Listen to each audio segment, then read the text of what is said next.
ভারতীয় জনতা পার্টির তরফ থেকে একটা কার্যক্রম নেওয়া হয়েছে।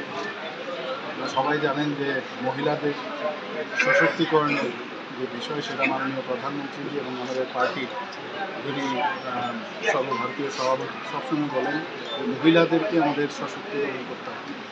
তো আমরা যারা এসএসজি গ্রুপে, আপনারা জানেন যে যেভাবে আমাদের এখানে কাজ হচ্ছে, ত্রিপুরাতে সারা ভারতবর্ষে কাজ হচ্ছে, ত্রিপুরাতেও আমাদের টিআরএলএমের মাধ্যমে বিভিন্ন ধরনের গ্রুপ আমরা তৈরি করেছি।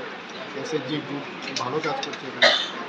তো যেহেতু ওনারা সমস্ত বেনিফিট পাচ্ছেন, বিভিন্ন যেসব আমাদের স্কিমগুলো আছে, তাদেরকে নিয়ে আমরা সব মানুষের কাছে আমাদের যে প্রধানমন্ত্রী বিকশিত ভারত সংকল্প যাত্রা, যেসব বেনিফিশিয়ারি যে স্কিমগুলো, সেগুলো যাতে আরও মানুষের কাছে পৌঁছায়, তো এই মহিলাদের মাধ্যমে আমরা নিয়ে যেতে চাই।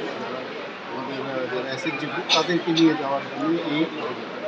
তো এই কারণেই আজকে বিভিন্ন ডিস্ট্রিক্টে আমাদের হচ্ছে। এখানেও আজকে আমাদের ওয়েস্ট ডিস্ট্রিক্টে, সদর আরবান ওয়েস্ট ডিস্ট্রিক্টে এখানে হচ্ছে আমাদের। তো আমাদের সমস্ত জায়গায় এই অভিযানটা শুরু হবে। প্রায় 3 মাস ব্যাপী, 2 মাস ব্যাপী এই অভিযান চলছে।